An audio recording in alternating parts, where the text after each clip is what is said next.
así. Good evening. Oh. Me dijo que hablara en castellano, así que para hacerle la contra.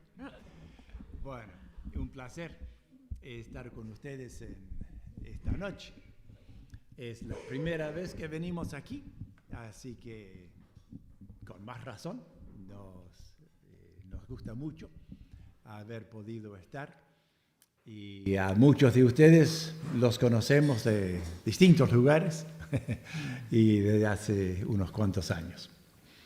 Así que muchas gracias por recibirnos con tanto amor y tantas lindas canciones.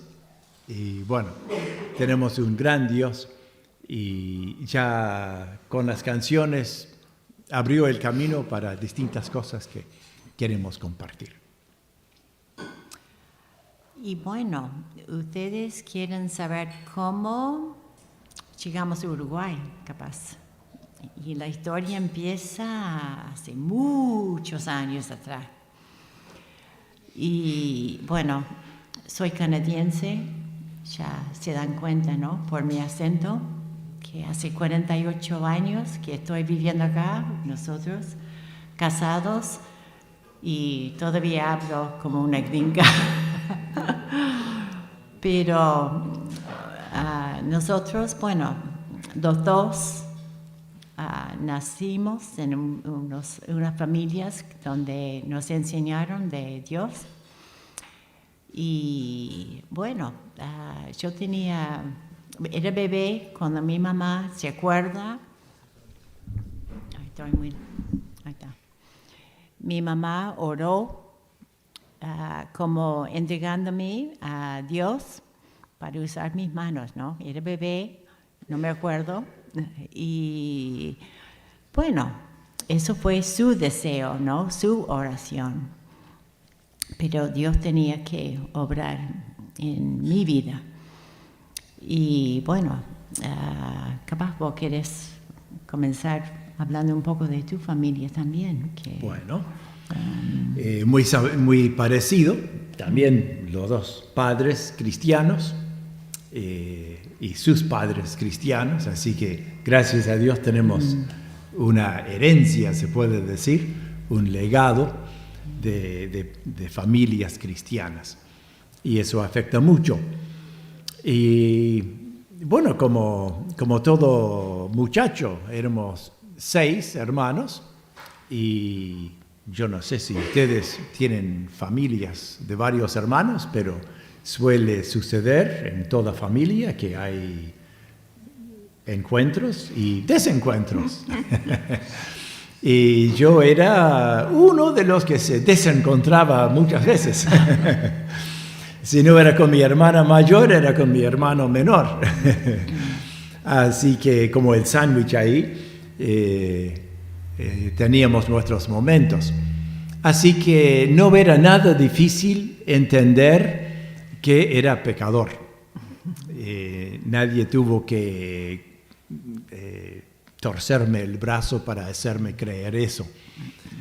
Y no solamente pelear, eran muchas otras cosas que uno hace como niño, pero que muestra que el corazón está ya marcado por el pecado y si no se encuentra el remedio en Dios, uno anda a saber por dónde se termina. Así que agradecido a Dios por su bondad de dejarme en un hogar cristiano, ya jóvenes con mi hermano Roberto, que comentaron, el suegro el papá de Camila. Abuelo, perdón, sí. Él decía conmigo, ¿qué sería de nosotros si no nos hubiéramos entregado a Cristo siendo jóvenes? Porque si no nos hubiéramos entregado de niño, me parece que estaríamos muy lejos de los caminos de Dios hoy. Pero Dios tiene sus caminos, sus momentos. A los 7 años, mamá tenía la costumbre de antes de largarnos para la escuela, sentarnos a tener una lectura bíblica. Y en una mañana ella estaba leyendo de la crucifixión de Cristo y ella enfatizaba que Cristo murió por todos, porque todos necesitan a Cristo. Pero a pesar de que Cristo muriera por todos, cada uno tenía que tomar su decisión. Y enfatizó, mi hermano de un lado de ella y yo del otro lado, cada uno de ustedes tiene que tomar su decisión de pedir perdón a Dios y aceptar a Cristo que murió por ustedes como su Salvador. Y bueno, después nos arrodillamos para orar. Eso era obligación, ¿no? Nos arrodillamos para orar, y sin saber, cada uno, Roberto por un lado, yo por el otro, entregamos nuestra vida a Cristo, pedimos perdón por nuestro pecado. Así que nos convertimos el mismo día. No lo sabíamos hasta años más tarde. Cuando decíamos cómo había sido, entonces dijimos, entonces fue el mismo día. Así que gracias a Dios por ese día en el calendario de Dios, para que dos hermanos que solían pelearse encontraran con el Salvador en el mismo momento. Y bueno, yo tenía 8 años cuando fui a una reunión especial en mi iglesia, y justo había 2 hombres predicando y 2 mensajes, y uno hablaba en el capítulo Hechos 16 cuando algunos de ustedes capaz se acuerdan la historia, Pablo y Silas habían ido a predicar, y bueno, terminaron en la cárcel cantando, no gritando ni nada porque eran inocentes, pero estaban cantando, y bueno, un temblor, y bueno, al final el carcelero preguntó a ellos, ¿qué tengo que hacer para ser salvo? Y ¿alguien se acuerda qué dijo Pablo? Fuerte, a ver. Ay, ya está. Cree en el Señor Jesucristo y serás salvo. Y bueno, yo ya con 8 años me di cuenta que mis padres eran creyentes, pero yo no. Yo alguna mentira, y me acuerdo una cosita que probaba de compañeros de chiquita, ¿no?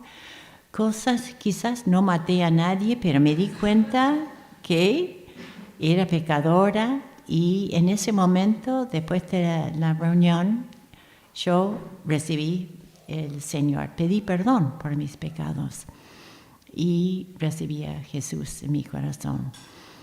Y no puedo decir, bueno, me salvó de cosas grandes, ¿no? Pero puedo decir que me salvó de una vida sin propósito, porque Dios me cambió de chiquita.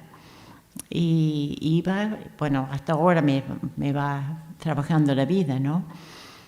Y bueno, en mi iglesia fui creciendo, y me acuerdo cuando tenía 13 años, fui bautizada en mi iglesia, y poco tiempo después vinieron a la clase que teníamos adolescentes jóvenes, pidiendo si yo podía ayudar en la clase, ayudante en la clase de escuela dominical. Y bueno, empecé a servir al Señor con los niños. Fue una iglesia grande con, no sé si había como 25 chicos, así hasta 4 o 5 años, y la maestra precisaba ayuda. Y de ahí empecé a trabajar mucho con niños, que siempre trabajé con niños, enseñando el camino que me había cambiado el rumbo de mi vida. Y en nuestra iglesia recibimos muchos misioneros de varios lados del mundo sirviendo al Señor. Y bueno, yo me acuerdo cuando estaba en cuarto o quinto año de la escuela, teníamos que escribir algo que quieren ser cuando son grandes, que quieren estudiar o ser. Y yo me acuerdo que yo quería ser misionera, ¿no? Era chica, pero realmente no entendía muy bien lo que significaba ser misionera. Pero Dios fue trabajando en mi vida. Pude estar involucrada cuando fui creciendo en campañas. Algunos de ustedes han estado en la carpa de amistad, que es de otra iglesia, pero igual otras campañas. Y Dios fue como moldeando mi corazón. Y me acuerdo un versículo, capaz quien tiene los lentes puede leer, Isaías 6:8. Que ya se mencionó en la canción. Ahí está. Después oí la voz del Señor que decía, ¿a quién enviaré y quién irá por nosotros? Entonces respondí yo, heme aquí, envíame a mí. Y bueno, eso fue mi oración por muchos años. Y bueno, la historia es muy larga, pero la hermana de Ken fue mi mejor amiga. Ojo. Y bueno, nos conocimos de casi toda la vida. Y bueno, ¿qué están diciendo ahí? Y bueno, fue muy lindo conocer la familia de Ken y su hermana, bueno, son 6, porque vi cómo ellos servían en su casa, porque ellos abrían su casa para tener clase de niños. Y bueno, fue algo que me tocó. Y bueno, yo cuando era joven con una amiga hicimos lo mismo. Ella tenía una casa grande y en el subsuelo invitamos a un montón de chicos y pudimos compartir la palabra. Siempre era muy lindo trabajar con los niños. Y bueno, vine a visitar Uruguay antes de que ya nosotros empezamos a escribir cartas. Los dos teníamos el mismo sentir de servir al Señor. Y bueno, vos podés seguir porque yo voy adelantando un poco. Bien. Cuando Eunice y yo recién habíamos empezado a tener amistad entre nosotros, cuando la amistad pasó de mi hermana a mí, mi hermana cedió. Por allá por el año 68, mis padres vinieron al Uruguay como misioneros, que es otra historia bastante larga e interesante. Pero vinieron a Mercedes y bueno, Roberto y yo y los mellizos más chicos, los 4, venimos con mamá y papá y los 2 mayores se quedaron estudiando en Canadá. Y como decía Eunice, empezamos a escribir, no había WhatsApp, No. ni siquiera teléfono de los viejos, así que era carta. Y bueno, conocen que por los años 68, 70 había muchos paros, mucha inquietud social. Entonces, muchas veces las cartas se perdían o demoraban largo tiempo. Así que fue una prueba grande, pero el amor todo lo puede. Y bueno, acá estamos. Sí, fue bueno que estuvimos separados, nos dio tiempo para ir creciendo. Yo tenía 15 años, así que está claro. diciendo que era inmaduro y necesitaba madurar. Y es cierto, obvio. Claro, que tuvimos que tener tiempo separados, ¿no? Y después yo seguí mi vida en la iglesia y bueno, él acá en Uruguay.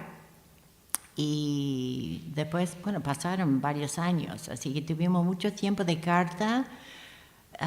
Después de venir a visitar, decidimos leer lo mismo todos los días y escribimos cartas, pero algo todos los días, pero mandamos una vez por semana, ¿no? Y pudimos conocernos por carta, porque no estaba la relación física, vamos a decir. Y bueno, lo que yo leía, compartir con él y él conmigo y las luchas, y fue un buen tiempo, aunque muy difícil. Los dos teníamos dudas, había momentos muy difíciles, pero como quien dice, el amor puede todo, y bueno, el Señor estaba guiando en nuestras vidas, ¿no? Y bueno, vos quieres decir algo. En ese tiempo tuve la oportunidad de ir a la Argentina, a un instituto bíblico, así que dediqué un año allí en Córdoba, estudiando, y fue muy bueno para el idioma, porque, claro, recién estaba aprendiendo castellano, y ahí había dictado, y había de todo, y había que nadar o hundirme. Así que fue muy bueno, y claro, con todos los compañeros en castellano también, no había forma de no practicar. Muy bueno ese tiempo, y también uno de los profesores era misionero de Sudáfrica, en realidad, y nos invitaba a la casa también. Él nos enseñaba griego, y después de terminar ese año, Roberto fue para el siguiente año, y nos encontramos con este misionero y fuimos a Paraguay, entonces, donde ellos habían sido misioneros. Entonces conocimos un poquito de iglesias y de la cultura en Paraguay, que fue muy bueno. Aprendimos una cosa muy importante de la cultura, que ellos te sirven la comida, y mientras vos comes todo en el plato, ellos te siguen trayendo y esperan que comas. Entonces, por fin la misionera dice, tienen que dejar un poquito en el plato, así saben que están satisfechos. Buen detalle. Entonces dejamos un poquito en la mesa, porque en casa había que barrer con todo, no había que dejar nada. Así que, bueno. Y dice que no era muy rico, y ellos... Otro detalle. Bueno. ¿Qué es un misionero? ¿Y qué es el llamado a ser misionero? Esto es muy importante.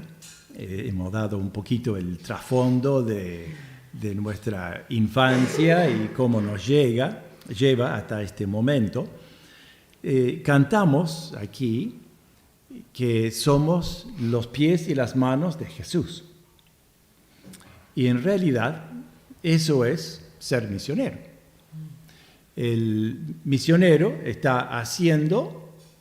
pretende hacer lo que haría Jesús si él estuviera aquí. Entonces, el mejor modelo para ser misionero, saber qué tiene que hacer un misionero, es hacer ¿qué? Adivinen. ¿Qué podemos hacer para saber qué hace un misionero? El bien. ¿Perdón? El bien. ¿El bien? Muy bien. Leer el Evangelio. Mateo, Marcos, Lucas, Juan. Tenemos que leer y volver a leer, porque eso nos abre la mente, la vista a lo que es la vida de Jesús, y entonces lo que Él está queriendo hacer a través nuestro. Hacer el bien, como vos dijiste, ver esa persona al lado nuestro que está necesitando de Dios y no lo sabe, y trata de llenar su vacío haciendo un montón de cosas que muchas veces lo lastiman, cosas que yo empecé a hacer siendo joven, pero tiene que llegar ese momento en que esa persona escuche el Evangelio, que alguien le predique. Y eso es lo que hacía Cristo.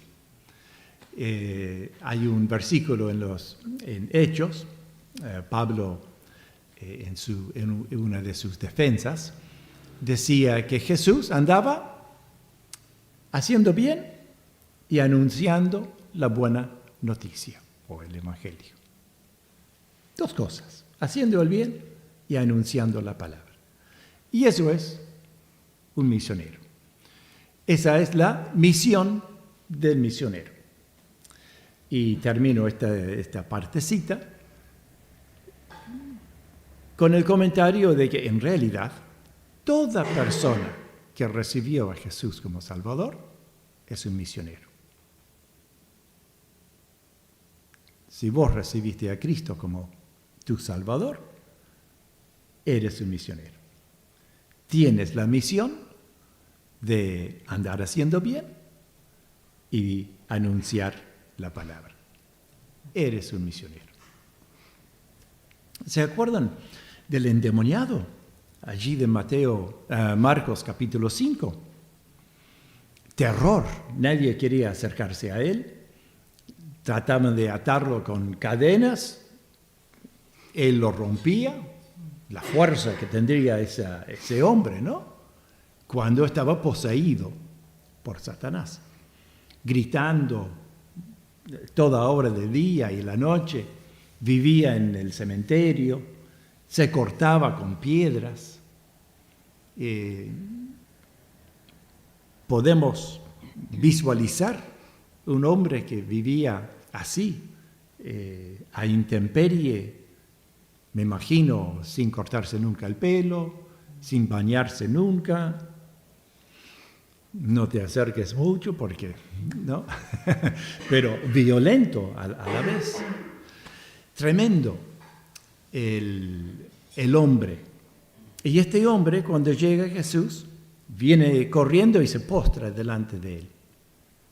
Y no habla él, habla los demonios que estaban en él. ¿Qué tienes que ver con nosotros, Jesús de Nazaret? Y este hombre ni sabía quién era Jesús, pero los demonios sí sabían. Y sabían que tenían que postrarse ante Jesús. En eso el demonio sabe mejor que nosotros a veces, ¿no? A veces nosotros nos cuesta rendirnos a Jesús y decir, sí, tú eres mi Señor, haré lo que tú me digas. Y nos cuesta. Pero el demonio sí, no tenía opción. Ellos no tienen libre albedrío como los seres humanos. Así que ese hombre, tirado en el suelo, pero Jesús echó los demonios. Y el hombre enseguida, dice la Biblia, se encontró sentado, ya le dieron de vestimenta, pero lo interesante es que dice en su juicio cabal. O sea, lo que parecía para la gente un loco perdido, ahora era un hombre totalmente cuerdo, usando la lógica, en dominio de sus acciones y de sus palabras. Una transformación total. Y esta es la misión de Jesús. Tomar vidas, como este hombre, destruida y transformarlas. Darles su vida, vida nueva, vida eterna. Entonces, esta es la misión de un misionero. Entonces, cuando uno recibe un llamado a ser misionero, ¿a qué nos referimos? Porque, como dijimos, todos recibimos el llamado de ser portavoz y actor a favor de Jesús. Pero, así como en el caso de Pablo, Dios, por su Espíritu Santo, dijo a la iglesia: sepárenme a Pablo y a Bernabé para una obra que yo tengo para ellos. Entonces hay un llamado especial para algunas personas, no todas, en que el Señor quiere que ellos dediquen toda su vida a esta misión. Sin la obligación de trabajo, de repente, pero no necesariamente, dedicados para esa misión. Y bueno, cuando uno está del lado de pensar que ha recibido ese llamado, una de las primeras cosas es pensar: ¿esto es locura mía o es algo que Dios me está diciendo? ¿Y cómo puedo ver si es realmente Dios que me lo está diciendo o si es mi imaginación? Entonces, ¿cómo pudimos nosotros llegar a ese convencimiento de que Dios nos estaba llamando para esto? Y a dejar nuestro país, a venir al Uruguay. Como preguntaron algunos de los líderes de nuestra iglesia: ¿quién quiere volver al Uruguay para estar con su familia? ¿Era eso o era llamado de Dios? Entonces, son cosas que uno tiene que tener bien seguro.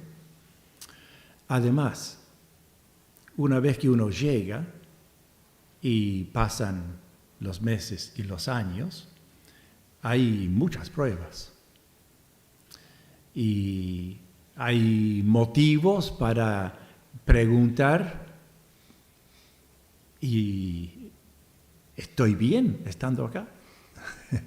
¿Esto era la voluntad de Dios que yo estuviera acá? ¿Me equivoqué? Y sin duda, esta pregunta viene a todos nosotros, no importa el llamado que recibiste. Si recibiste llamado a ser médico o mecánico, maestro o abogado, lo que sea tu vocación en la vida, vas a llegar a tener momentos cuando, no sé si esto es para mí, si tendría que cambiar. Y a veces hay que cambiar, pero muchas veces es solamente la prueba que hay que soportar, la prueba que fortalece y la prueba que aumenta la convicción de lo que uno está haciendo. Entonces, el llamado fue una de las preguntas que nos hicieron nuestros líderes, porque uno cuando sale como misionero no se hace la valija, compra el boleto y me voy y feliz y contento voy a hacer lo que pensé hacer.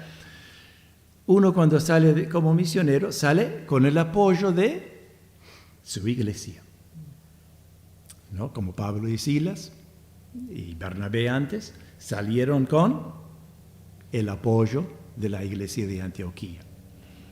Entonces nos reunimos un día, casados hace 2 años, y pensábamos, bueno, este es el momento justamente cuando estábamos pensando en esto, los dos recibimos ofertas en nuestros trabajos de ascenso. Eunice para un trabajo muy interesante en lo que sería el banco hipotecario aquí en Uruguay, y yo estaba en una empresa de mudanzas. Y me ofrecían un trabajo en el norte de Canadá, donde están todos los lagos y los bosques, y siempre era mi sueño, si vivo en Canadá, ahí voy. Y bueno, justo en el momento cuando uno está pensando en venir como misioneros, el jefe te tira eso. Ah, sí. Y bueno, así es, ¿no? Son las pruebas que ayudan a ver, bueno, aquí hay caminos para elegir. Elegimos nuestros gustos personales, nuestras preferencias en muchos sentidos, o vamos a seguir lo que creemos ser el llamado de Dios. Nuestros ancianos, líderes en la iglesia, que eran como 15 la noche que tuve que ir a hablar con ellos,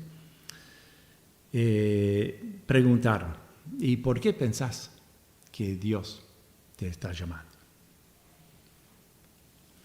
Entonces dije, primero, la Biblia nos da el mandato, ir por todo el mundo y predicar el Evangelio. Obviamente no es para todo el mundo ir a otro lado, o sea que no quiere decir que todos aquí en el salón tenemos que ir a otro país. Pero sí, la carga está en el corazón, porque hace años que tenemos este sentir de ir a otro país a predicar. Y ahora las circunstancias nos han hecho enfocar nuestra atención en el Uruguay, porque ya estuvimos en el Uruguay, ya conocemos el idioma, la gente, y sentimos, además de la necesidad que hay, sentimos que es lo nuestro. Entonces la palabra, la obra del Espíritu de Dios que pone esa carga en tu corazón. Y bueno, ellos aceptaron esa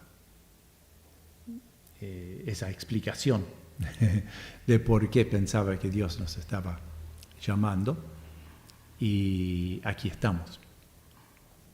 Habíamos dicho que si los ancianos no aprobaban, nos quedábamos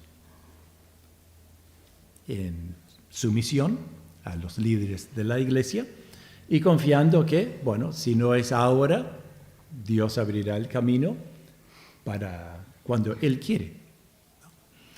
Y bueno, gracias a Dios se abrió el camino.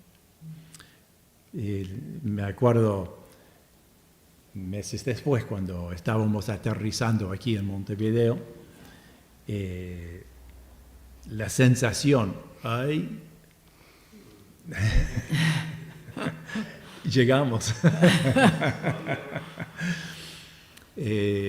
Los trabajos atrás, todo atrás, y aquí estamos aterrizando, ¿no? Fue una sensación diferente. Y también, ya estando unos meses en el Uruguay, comenté a Eunice, bueno, es una cosa ser hijo de misionero a ser misionero.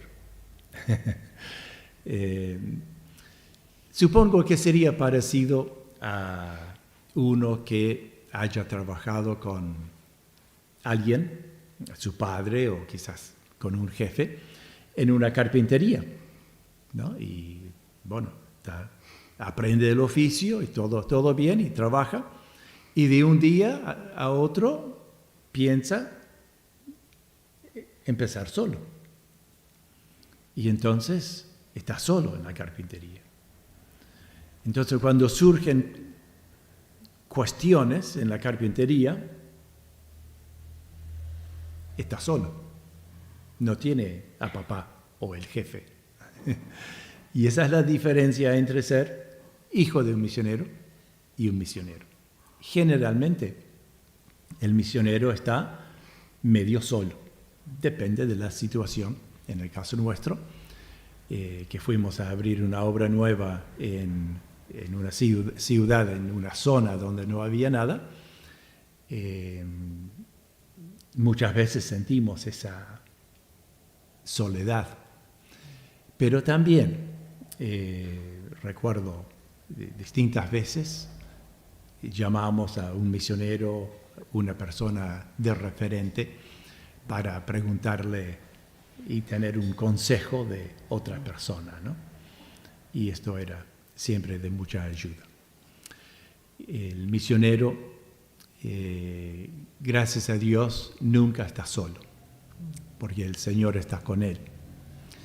Y cuando leemos en las cartas, nos acordamos de la carta a los tesalonicenses, donde Pablo agradece a los tesalonicenses por sus ofrendas y por su interés, sus oraciones.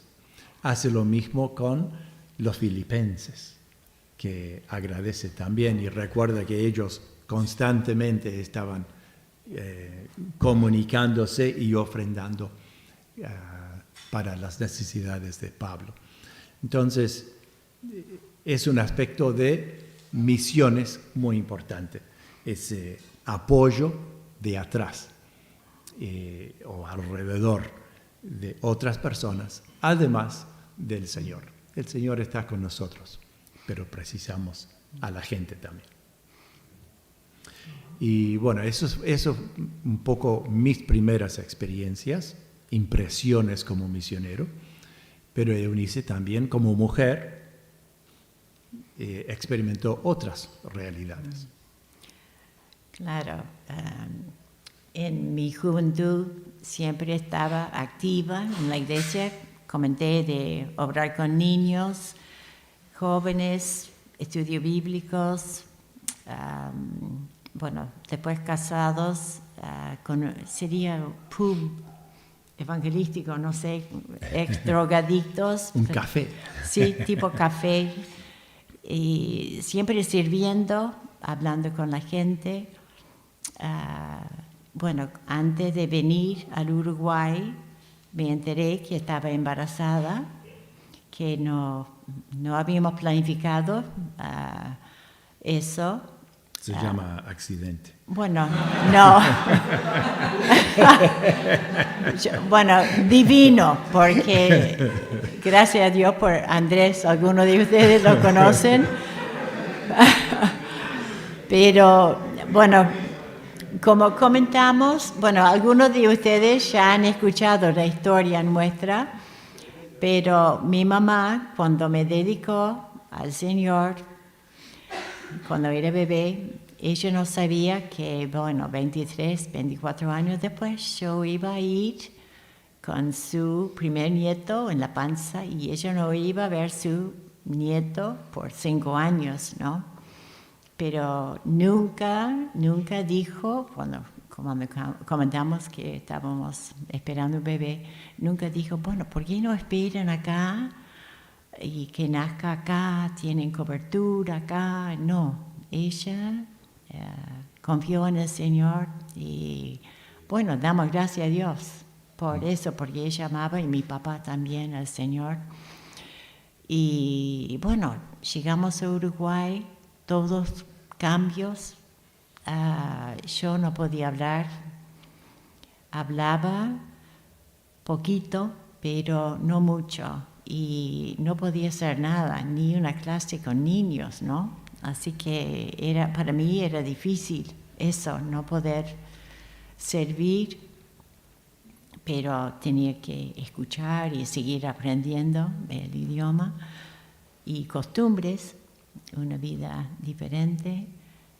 Y bueno, buscamos casa, no teníamos auto al principio, caminamos Mercedes, que es una ciudad grande, que había una iglesia, vivimos, no sé, 2 kilómetros de la iglesia, y bueno, caminamos, por todos lados caminamos, ¿no? Pero lo más difícil era no poder servir y no poder hablar, como una mujer que no puede hablar. Qué divino.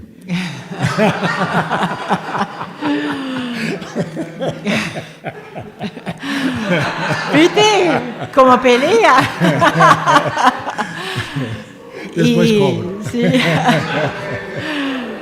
Pero después, bueno, mis suegros, como yo los conocía, para mí era como familia, pero ellos estuvieron meses y después se fueron a Canadá por razones familiares y salud, y no estaba Roberto y Cecilia, ellos también se habían ido a Canadá. Y bueno, pero para mí me sirvió porque hice amistad con los creyentes, las damas, había algunas damas muy especiales en mi vida, que yo nunca había tenido un bebé y era todo diferente, ¿no? Y bueno, después nació Andrés, gracias a Dios que estaba mi suegra, me acuerdo, en el Británico, acá en Montevideo nació. Y bueno, pero después, fin de año, ellos se fueron, se compró el campamento en Mercedes y quien empezó a hacer cosas, yo estaba muy sola. A veces él estaba en el campamento y haciendo su visita, pero y yo con Andrés aprendiendo muchas cosas de mi carácter también como madre nueva. Andrés no dormía mucho, yo andaba siempre cansada. Pero era todo un aprendizaje. Empezamos los primeros campamentos allá en Ombú y yo casi nunca había estado en campamentos, pero el Señor nos ayudó con un equipo de damas para la cocina y bueno, ellas se reían porque yo hablaba mal y bueno, pero gracias a Dios sobrevivimos y ellos también. Y bueno, pasamos 2 años y medio y ya estaba hablando mucho mejor el idioma. Y cuando oramos de mudarnos a Rosario, donde no había una iglesia, como que a mí me costó muchísimo porque ya estaba adaptada a Mercedes, ¿no? Y la iglesia, los creyentes de Mercedes y pensé, bueno, antes ni 2 años tenía y yo pensando, bueno, no hay iglesia, no va a haber escuela dominical y bueno, ya estaba haciendo la película, ¿no? Pero Dios fue fiel y los mismos chicos que estuvieron en Horas Felices y todo, muchos de ellos se convirtieron y eran los amigos de nuestros hijos y ahora están sirviendo, ¿no? Y hemos estado tantos años que podemos ver algún fruto de la obra y bueno, pero esos primeros años, quizás el primer año fue lo más difícil para mí no poder hablar. Fue buenísimo que Ken sí. Y yo decía, ay, Ken, ¿qué están? Y más cuando estaban todos riendo de algún chiste o algo. ¿Qué están diciendo? Y yo no entendía nada. Y lo más difícil es traducir un chiste. Es un chiste. Sí. Es como Marcos, algunos de ustedes conocen a Marcos, es siempre muy chistoso, ¿no? Y le pasó lo opuesto cuando fuimos a Canadá con ellos, que no hablaban mucho en inglés, ¿no? Aunque hablamos siempre en casa. Pero él dijo, no puedo, fuimos a un campamento, ¿no? Y todos estaban con chistes en inglés. Y Marco dice, pero todos mis chistes están en castellano. Y no. Y como que a veces se puede traducir y muchas veces no. Así que son problemas del idioma, ¿no? Pero bueno, esos son cosas aparte. ¿Quieren un cambio de tema? Ya hace 40 minutos estamos hablando. ¿Aguantan 10 minutos más? ¿Sí? ¿Sí? Y bueno. Algunos están ahí. No, pienso que otro detalle que puede interesar. ¿Qué hace el misionero? ¿Cómo llega a la gente? ¿Cómo desarrolla el trabajo? ¿No? Y es interesante, ha sido interesante a través de los años, que ya llevamos 46 años, 48 años de misionero, 46 en Rosario. Las distintas maneras que Dios ha usado en distintos lugares.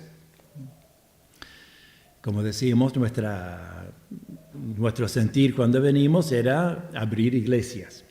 Entonces, escogimos a Rosario. La manera de escogerlo es todo un tema. Primero nos llamó la atención el lugar, pero después, para ver si era la voluntad de Dios ir allí, pusimos un programa de radio que venía de Argentina, Meditaciones Cristianas, y lo pusimos en la radio local. Y pedimos al Señor una confirmación de su voluntad de darnos 6 contactos en 6 meses. Y llegaron. En los primeros 6 meses llegaron 6 contactos, 6 personas que nos escribieron pidiendo un curso bíblico, un curso de Maús. Y bueno, fuimos a Rosario y empezamos a buscar alrededor, en Rosario mismo, en Colonia Valdense, Nueva Helvecia, que son ciudades ahí cerquita. Y bueno, quedamos en Rosario. De esas 6 personas, es interesante, porque uno de ellos era un hombre que había perdido la vista debido a diabetes. Y escuchaba la radio todo el día. Recorría el dial de un lado a otro y tenía en la memoria donde estaban todos los programas evangélicos, Radio Transmundial y todo lo demás. Y él ya era un hombre veterano. Y bueno, él es uno que empezó a ir a la reunión en Rosario, cuando empezamos. Otra joven de 15 años pidió el curso de una familia evangélica, pero muy tradicional, que, bueno, por ser evangélica sos cristiano, más o menos así, ¿no? Y ella, a través de los cursos, comprendió que ella tenía que recibir a Cristo como Salvador. En su iglesia nunca se enseñaba la muerte de Cristo por los pecados, se enseñaba a la buena vida, la vida correcta y de hacer obras de bien y de servicio, todo lindo, pero de arrepentirte de tu pecado y de recibir a Jesús. Ella no lo sabía, con 15 años, y habiendo hecho todo el catecismo y todo desde chica. Aceptó a Cristo como su Salvador. Esa señora, hoy es señora, Norma, de Telechea, de Tarariras, que algunos de ustedes conocen, que hoy es con su esposo y una de sus hijas, uno de los puntales en la iglesia allí en Tarariras. Así que a través de todos estos años, Dios usó ese pequeño detalle. Y bueno, en Rosario, ¿cómo empezó? Pensaban que veníamos de otra religión, que no me gusta mencionar nombres, pero con una doctrina diferente. Y bueno, ¿quién había estado orando por programas de televisión? Y bueno, nosotros usamos películas, pasamos con los proyectores esos grandes de cine. 16 No sé milímetros. si alguno de ustedes lo han visto, pero quería ponerlo en el canal local Y bueno, ellos aceptaron y hicieron una entrevista con Ken antes y después. Y bueno, le pidieron hacer un programa cada viernes, creo que era, con informativa Y gratis. gratis. Y Ken no se vio como para hablar en televisión, no era su idea. Teníamos amigos misioneros de otra misión que ellos cantaban y bueno, un mensaje y un poco una reunión casi. Pero este hombre dijo, no, mensaje nomás, ¿no? Así que bueno, Ken pasaba no sé cuántas horas haciendo su mensaje de 5 minutos. Es más fácil hablar 5 horas que 5 minutos. Pero fue una forma que la gente llegó a conocer a Ken, ¿no? Cuando él iba visitando puerta en puerta, tuvimos horas felices afuera, la gente, mira, él habla en televisión, como que no. Así que fue una buena forma de llegar a conocer la gente del pueblo, Ken, ¿no? Y Que Dios es el que abrió la puerta, ¿no? Sí, Porque, sí. como ella dijo, no era mi idea. No. 4 años. Así que ahí tenemos radio, tenemos televisión, Proyectos. folletos, casa por casa. Cada casa en Rosario soportó mi golpe de puño y la conversación uno a uno. Y eso es muy bueno, muy bueno. Bueno para uno. Cuesta salir. Y me costó, y hasta el día de hoy me cuesta arrancar. Pero me encanta y es una de las tareas que más me gusta. Te afila muchísimo. O sea, la gente te pregunta de todo. Y hay que ir aprendiendo a responder. Y a veces responder con otra pregunta, como hacía Jesús a veces. No respondía directamente, sino haciendo otra pregunta. Y bueno, eso es un trabajo que se hizo en todo Rosario, Juan Lacase, Isilda Polier, Colonia Valdense. Son miles de casas que hemos recorrido más de una vez, así que son miles y miles y miles de conversaciones y es muy enriquecedor para uno y uno espera que Dios use esa palabra en las vidas de las personas.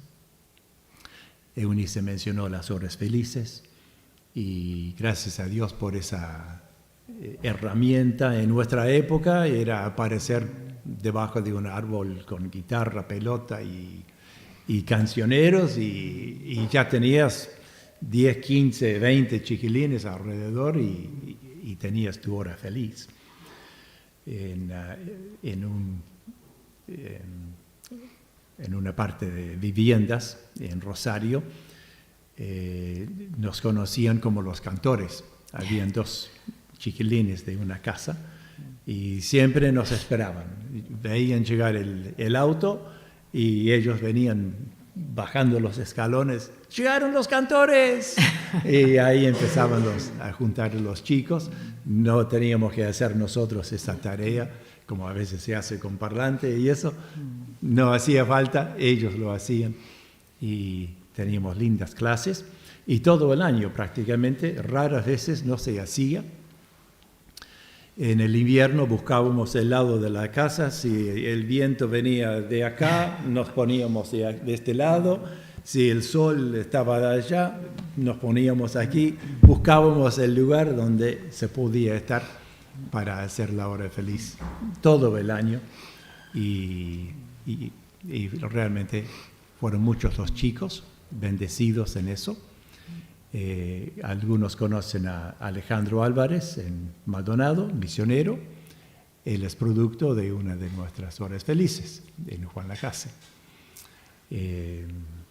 Lelio Díaz, que es uno de los ancianos en la iglesia, también es producto de esa misma hora feliz.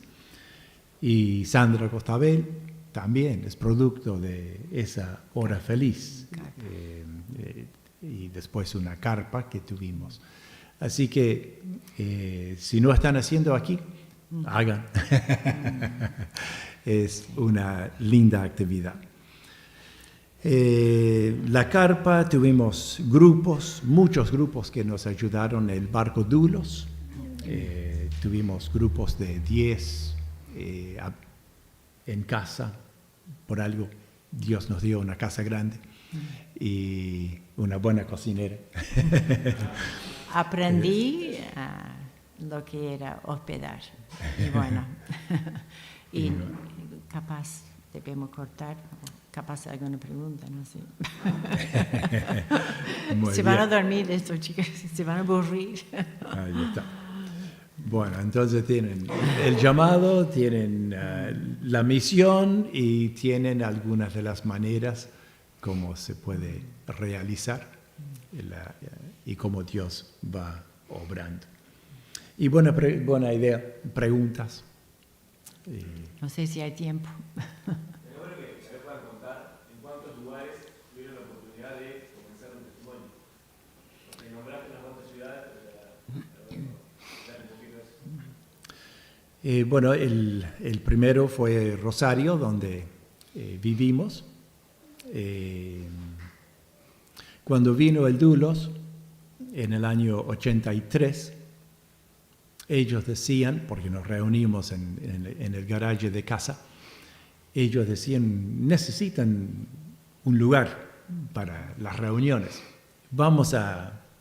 Nos comprometemos a orar por ustedes y para que Dios les dé un lugar de reunión. 6 meses más tarde, los adventistas fueron a casa y dijeron, queremos vender nuestra propiedad porque queremos cerrar Rosario porque no había nada y comprar algo aquí en Montevideo. Y bueno, terminó siendo el lugar de reunión que hoy tenemos en Rosario. Eso había sido originalmente de esa misión y eso fue año 83. Después en Guanacaste ya estábamos haciendo las horas felices con la carpa. Se acercaron más adultos y entonces alquilamos un salón, un garaje en una esquina y estuvimos un par de años allí hasta que salió una venta muy barata, 2 casitas en una esquina en propiedad horizontal, es $4.500 más o menos cada uno, $9.000. Claro, estamos hablando hace muchos años, ¿no? Claro, era más plata en ese entonces, pero igual era barato. Después empezamos a tirar abajo paredes y de las 2 casitas hicimos un salón y claro, bueno, algunos de ustedes conocen el lugar. En Esilda, esto es otra historia porque una familia fue a trabajar en un tambo, José y Tina González. Fueron a trabajar allá y Tina, especialmente, muy conversadora, vendía la leche a la gente y repartía folletos y Nuevos Testamentos y testificaba. Entonces, don Felice Garabelli, uno de los ancianos de su iglesia, una conferencia nos dice, ustedes podrían visitar a José y Tina porque están muy solos ahí, no hay iglesia. Y bueno, fuimos, son 30 kilómetros más o menos hasta allá, de Rosario. Y ahí empezó la iglesia en Esilda Polier. Y pusimos la carpa en la propiedad misma del tambo, de la chacra, que estaba, de la parte daba a la calle principal, entonces un lugar ideal. Y estuvimos 9 meses en la carpa, hasta que pudimos construir un saloncito precario, piso de tierra, techo de cartón corrugado, asfaltado. Duró 4 años y en una tormenta de granizo quedó como colador. Así que a buscar urgente un salón y bueno, Dios nos dio el lugar donde está actualmente la iglesia en el Sil de Apoliano. Y bueno, como decíamos, esta señora, Norma, con su familia, fueron a distintos lugares y terminaron en Tarariras. Otra señora de otro pueblo empezó a ir a la iglesia en Rosario con sus 2 hijos y ellos tenían una empresa, la vendieron y compraron en Tarariras, una estación de servicio. Y bueno, eran 2 contactos. Empezamos una reunión con estos 2 contactos y de pronto creció. Y allí también hoy hay un grupo de creyentes. Quizás algunos no lo llamarían una iglesia. No. Yo sí lo llamo una iglesia porque son creyentes que se reúnen para adorar al Señor.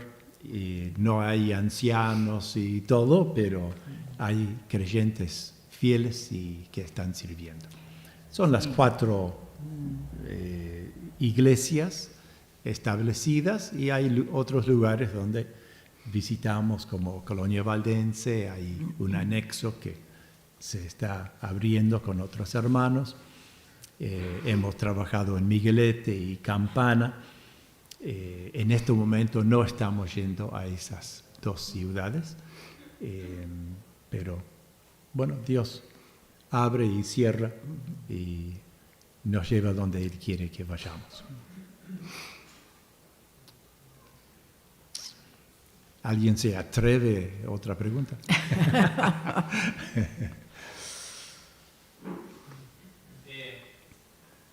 ¿Hay algo que ustedes vieran como consejo o como necesidad por parte de los creyentes acá en Uruguay como para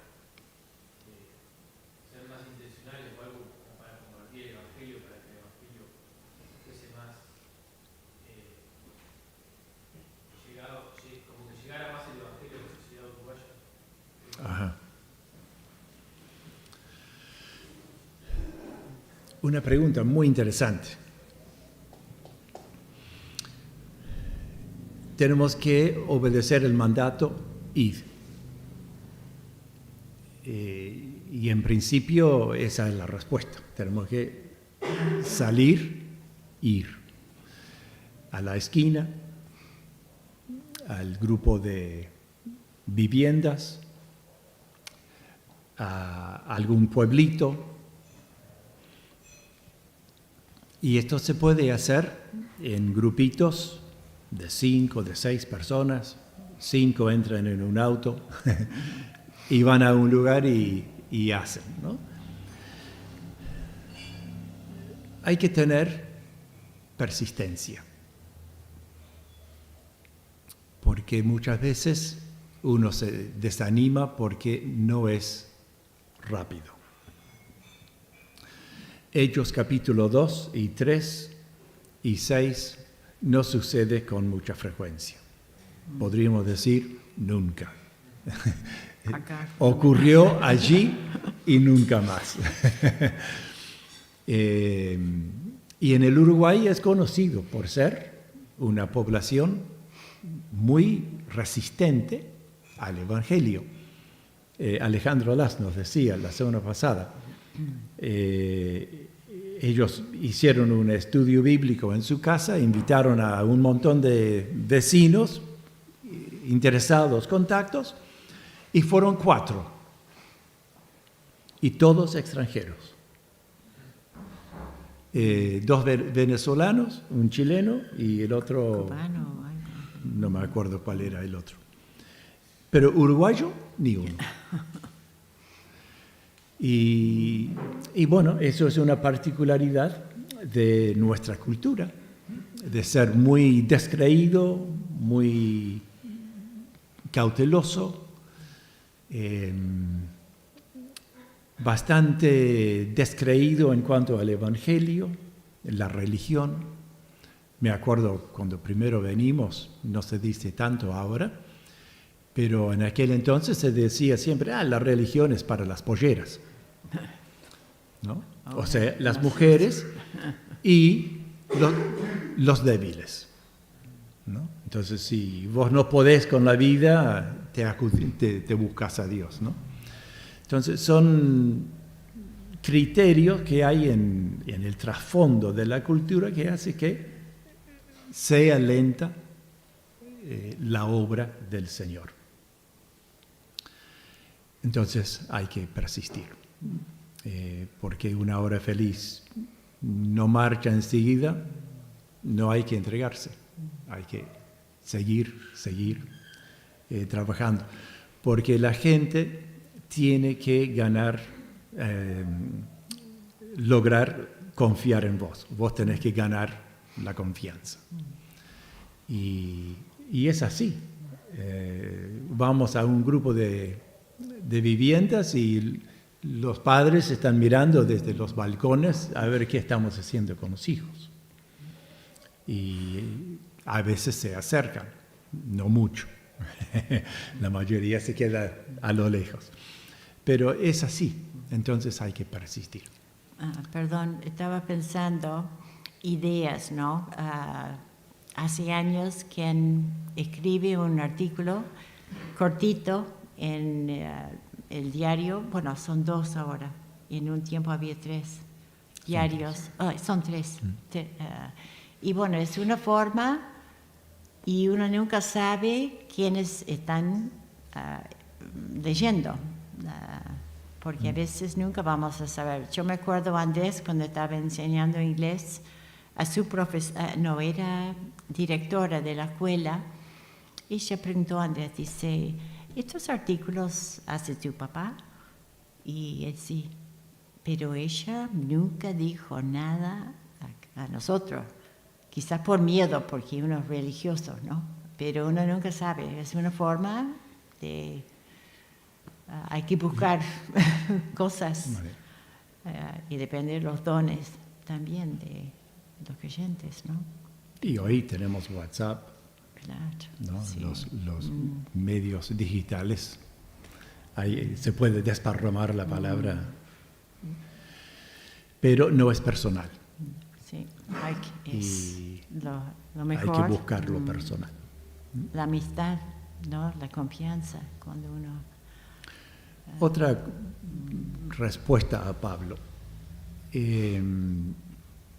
Hay profesiones que te permiten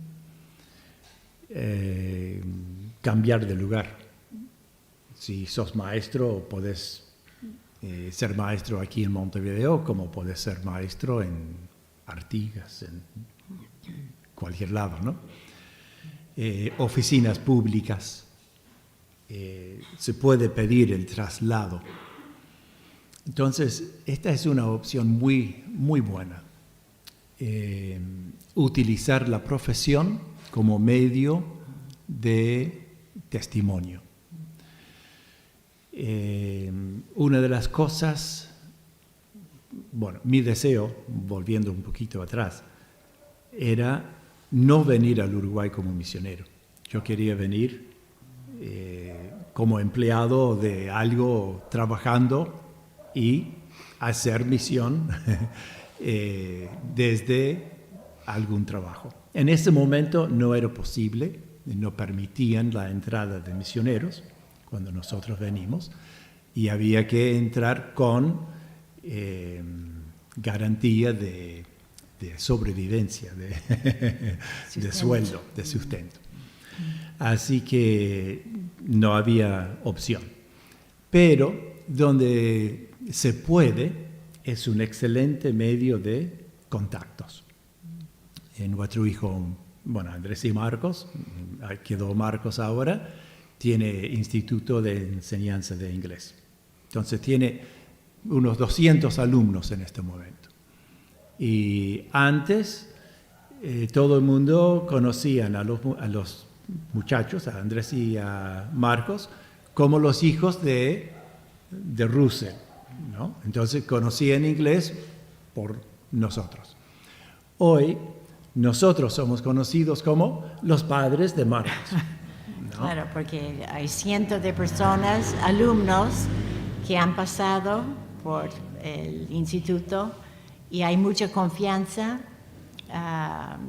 hay muchos problemas con la juventud y los niños, porque hay pocas familias formadas. Y Silvia dice, tendríamos que poner una oficina como consultorio, ¿no? Porque una oficina porque piden consejo, porque hay confianza, ¿no? Con los chicos y bueno, cada uno en su lugar. Entonces, a veces podemos usar nuestra profesión como manera de evangelizar, de hacer la misión, de predicar el evangelio, y en un lugar donde quizás hay un misionero muy solo que necesita apoyo, o para abrir algo totalmente nuevo, eso de acuerdo a cómo Dios obra en la vida de cada uno, ¿no? Sí. Una pregunta para yo no soy muy bueno, ¿no? para preguntar así, para que me entiendan, pero voy a hacerlo más.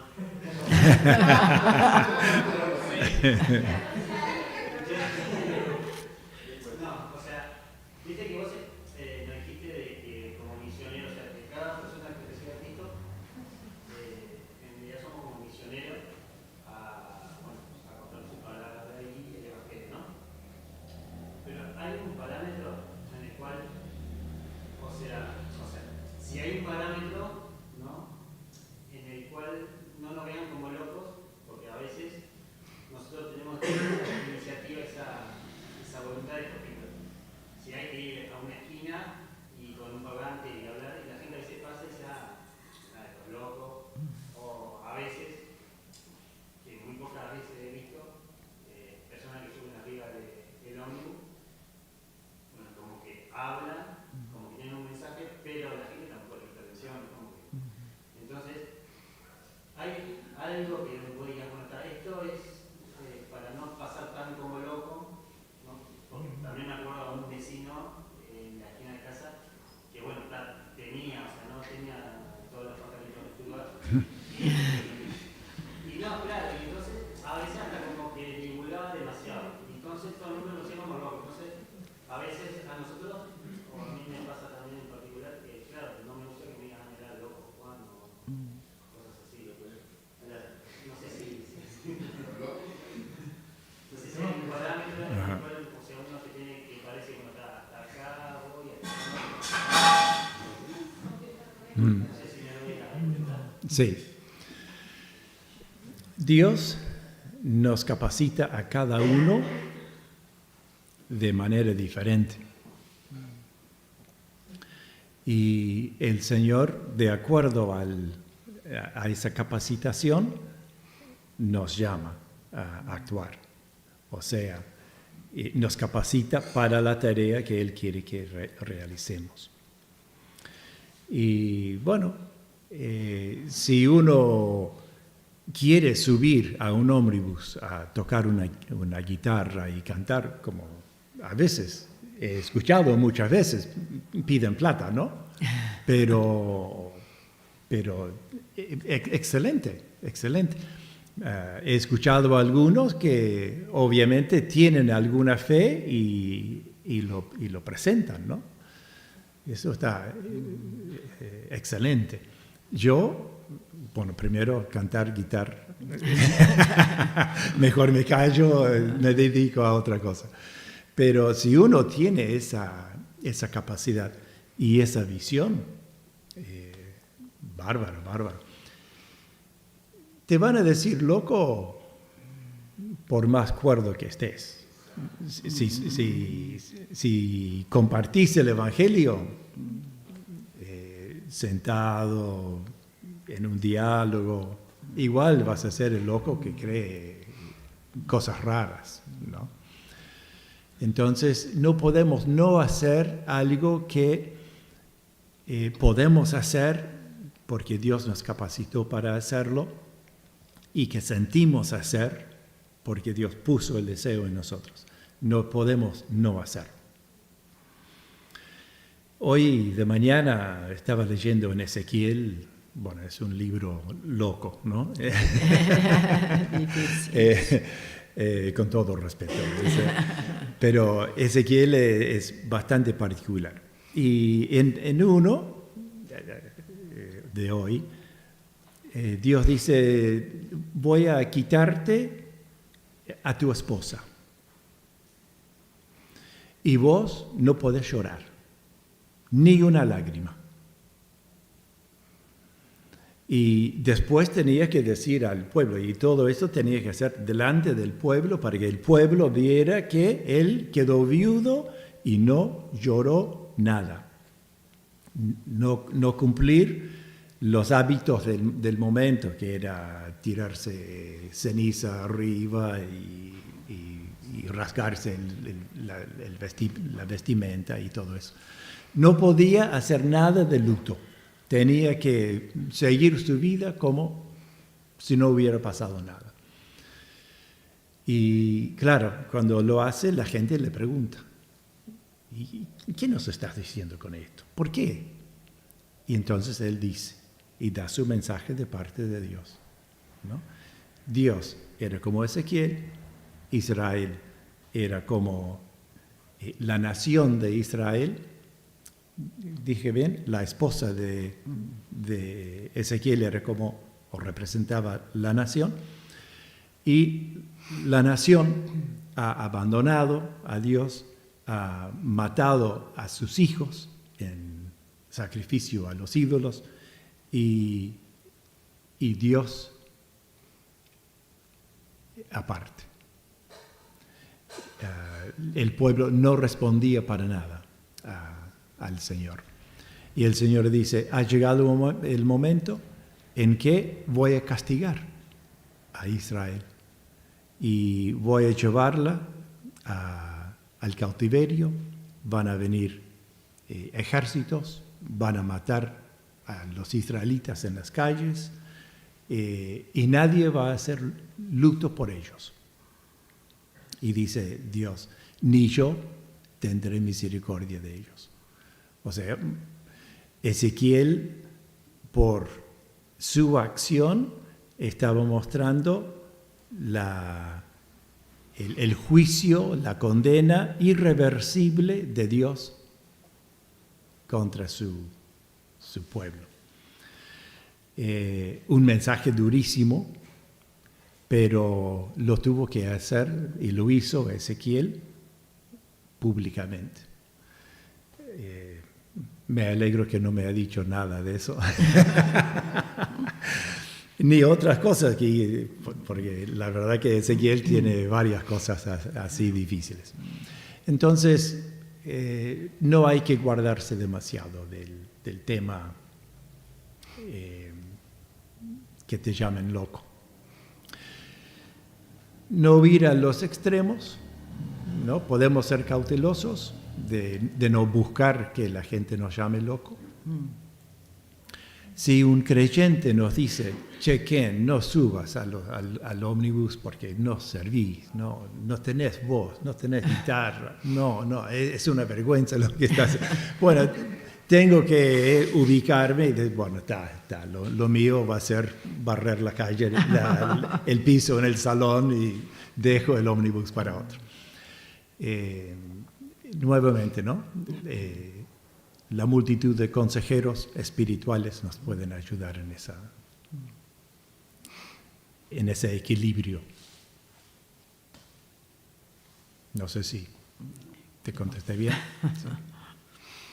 En cuanto a eso, lo último que dijiste, la multitud de consejeros, me llamó mucho la atención de que Dijiste que eran como 15 personas las que le preguntaron cuando salieron de misioneros Sí. que estaban ahí, pero la iglesia era muy grande o más allá de eso Era grande. Sí. no sé si era grande. Sí, no era grande. En Estados Unidos son iglesias grandes, pero es como que me llamó la atención que fueran tanta gente. Sí, era una iglesia de 150 miembros y eran unos 15 ancianos.